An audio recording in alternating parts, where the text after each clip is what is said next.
Magandang araw po, welcome po sa aking channel, Noob9 TV. Patalasasan po, meron po ba kayong mga properties na napapabayaan or non-performing assets? Plan nyo ibenta, pero wala kayong oras sa pagbenta nito.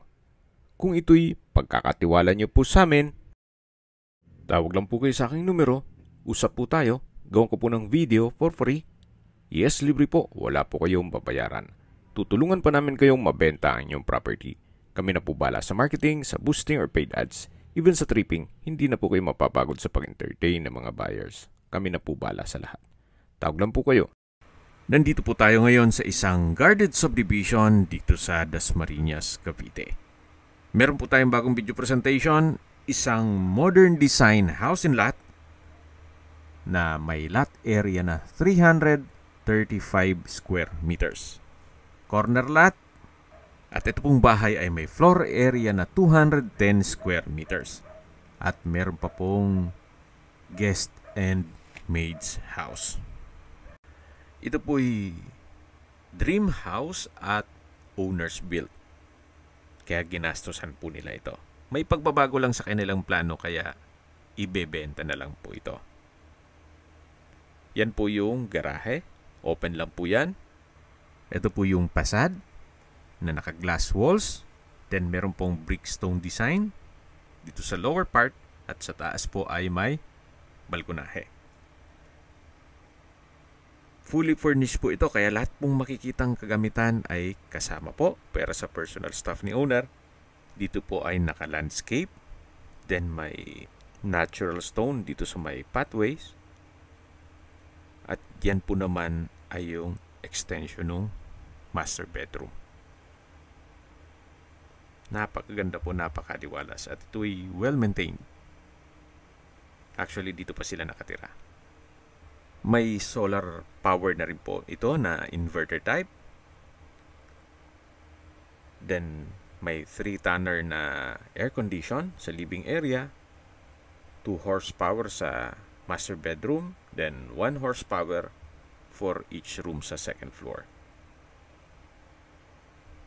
May 2 water tank.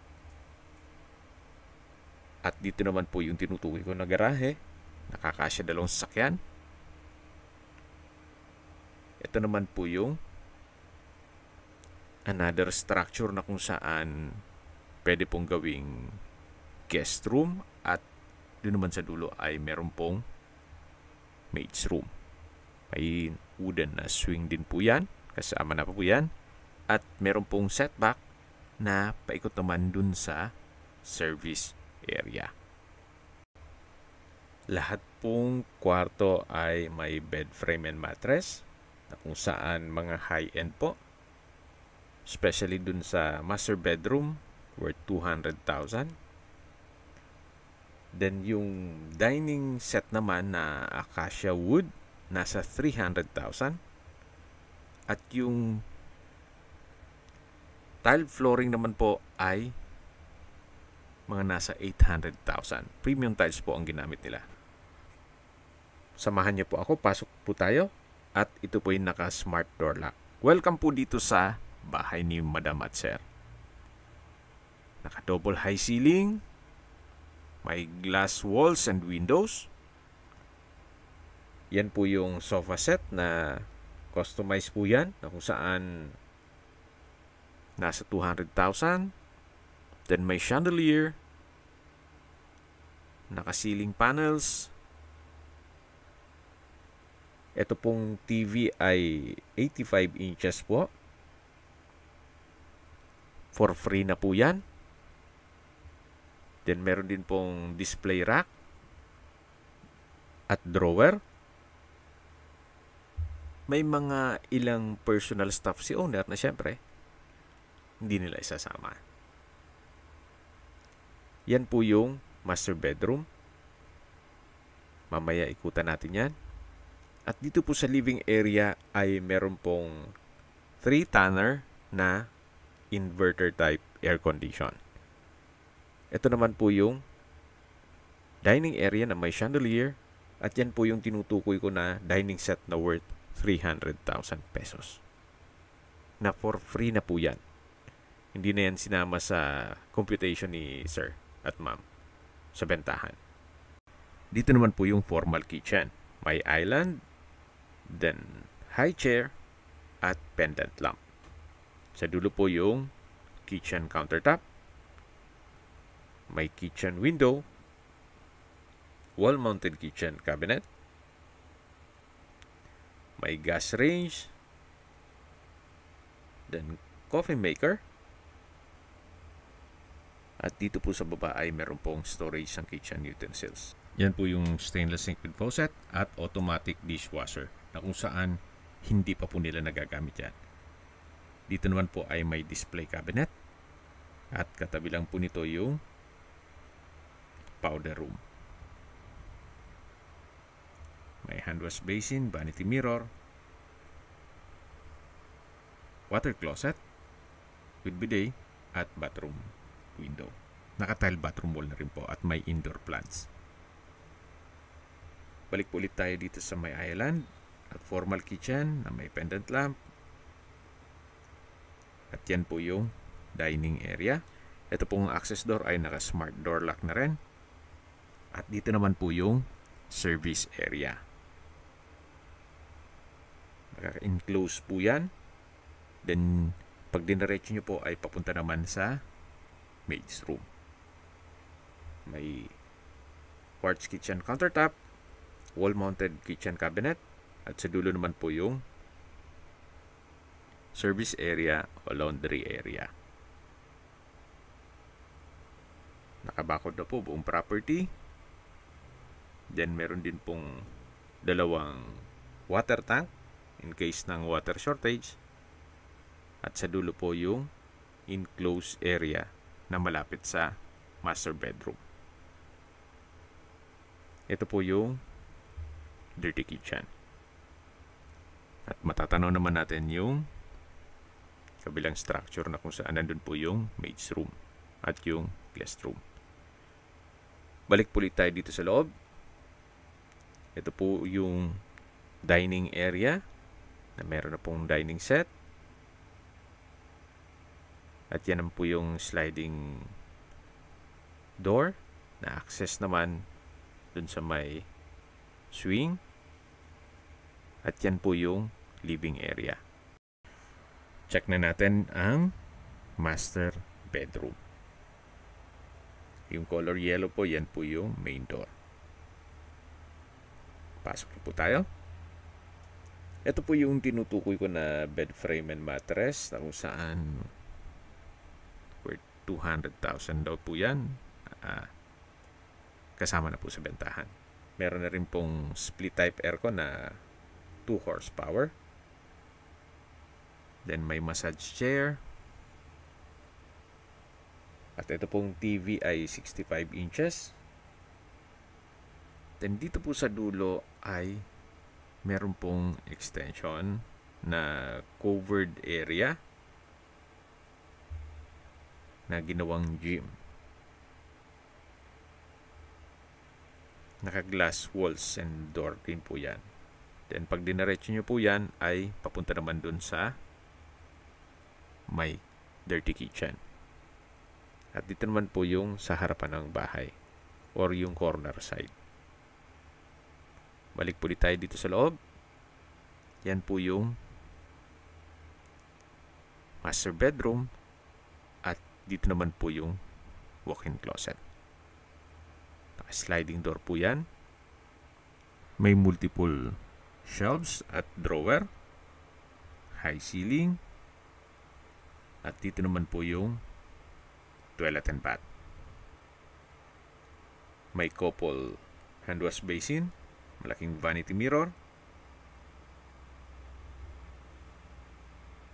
Then meron din pong bathroom cabinet. May tile bathroom wall. Bathroom window.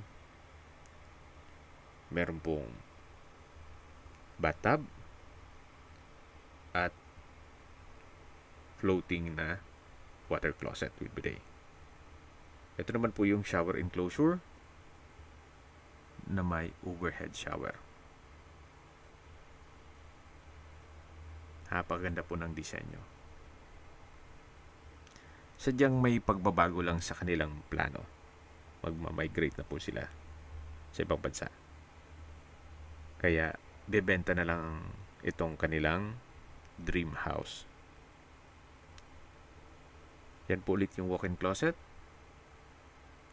At ito po yung master bedroom. At kung meron man po kayong PWD or senior citizen sa pamilya, itong kwarto na to ang para sa kanila. Labas po tayo. Ito po ulit yung living area o salas. Yan po yung main door. Yan po yung glass wall and window. Pag nakataas po yan, sobrang aliwalas. Then yan po yung chandelier. At aakyat na po tayo. Ito pong hagdan ay naka-wooden staircase, stainless handrail, at glass railing. Pag nakataas po itong staircase wall ay meron pong natural sunlight. At nandito na po tayo sa second floor. Ito po yung hallway at dito naman po yung open below. Mula po dito matatanaw natin yung living area at dining area at yung main door. Lipat po tayo dito sa mga kwarto na kung saan ito po yung second bedroom. Napakalaki po ng espasyo. Meron na rin po itong bed frame and mattress, split type aircon, bedside table, customized glass window, may wardrobe and drawer, at may sariling toilet and bath. Na naka-solid wood door, may bathroom countertop, hand wash basin, vanity mirror. Floating po itong water closet. Meron pong shower enclosure with overhead shower. At ito'y naka-tiled bathroom wall. Yan po yung raindrops overhead shower.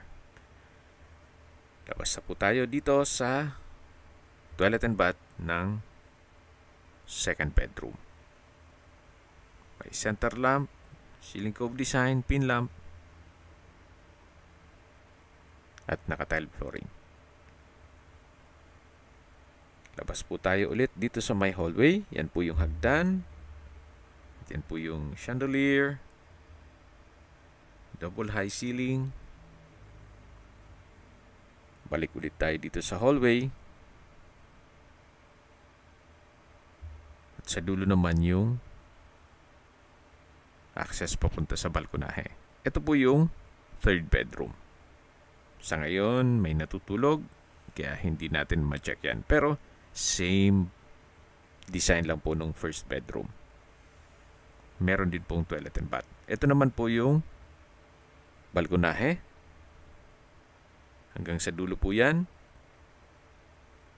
Yan po yung ceiling panels.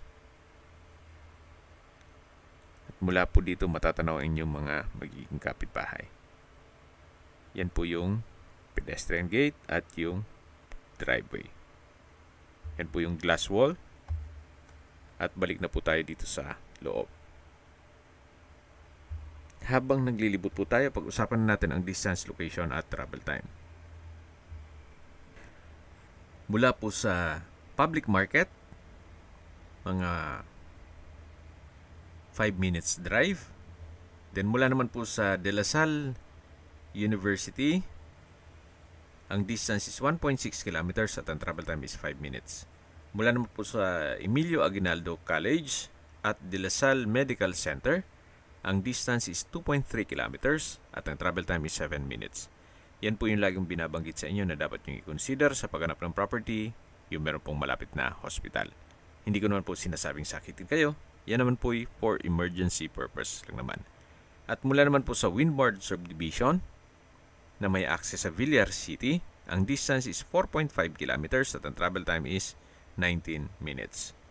Mula naman po sa Walter Mart, ang distance is 3.1 kilometers at ang travel time is 11 minutes. Mula naman po sa Manila Osa Airport, ang distance is 28.9 kilometers at ang travel time is 1 hour and 4 minutes. Yan po yung wooden swing. Ito naman po yung tinutukoy ko na guest house. Malaki naman po ang espasyo nito. At maganda rin po ang pagkadisenyo. Maliwala siya. Kung may bisita po kayo, pwede pong dito magstay. At labas po tayo. Yan po ulit yung access door papunta sa dining area. At dito naman po yung maid's room. Naka-glass wall and window rin po ito. Then sliding po itong pintuan. Check po natin. Meron pong double deck dito. At wardrobe. Malaki naman po ang espasyo din. Kaya komportable naman. Naka-tile flooring at maayos naman po ang pintura ng ceiling at wall. Ito naman po yung back view ng bahay na kung saan naka-glass walls and windows din po. So, glass house po siya. Napakaganda at halata pong hindi siya tinipid. Yan po yung dream house ni Ma'am at Sir. Wala naman po dito, matatanaw nyo yung garahe at yung main gate. Okay, sa presyo na po tayo. Binebenta po ito ni owner sa halagang 19.8 million pesos net. Ibig pong sabihin, si buyer na po ang sasagot sa lahat ng taxes at expenses with regard to documentation. Fair deal na rin po. Yan po. Napaganda po ng disenyo, modern design na glass house. Nasa flood-free area at secured community. Corner lot, fully furnished. Mapapawaw po kayo, especially pag actual nyong mabisita itong property. Kung may mga katanungan po kayo, tawag lang po kayo sa aking numero. At sa mga kababayan naman natin nasa ibang bansa, meron po akong WhatsApp, Viber at Telegram. Same number lang po, 0917-316-3399. Sa mga nagtatanong naman po ng aming Facebook, meron po aming Facebook page na Nov9TV at Facebook Real Video. Meron din pong TikTok at Instagram. May ibang YouTube channel po kami, the Nov9TV channel, Nov9TV Listings, Nov9TV On The Spot, Nov9TV Updates, at Nov9TV House Rental. Sana po naibigyan nyo ang video presentation. Paki-like and subscribe na lang po sa aking channel para ma-update din po kayo sa aking future listings. Kung sakali po hanap nyo yung mas malaking sukat ng lupa, meron din po kami ibang listings na pwede nyong pagpilian. Huwag po kayong mag-atubiling tumawag sa amin. Then, let us know your budget para malaman namin kung anong property pwede naming ilog sa inyo. Sa lahat pong viewers, subscriber at nagtiwala po sa amin, salamat po sa suporta. Ingat po kayo lagi at yung pamilya. Maraming salamat po.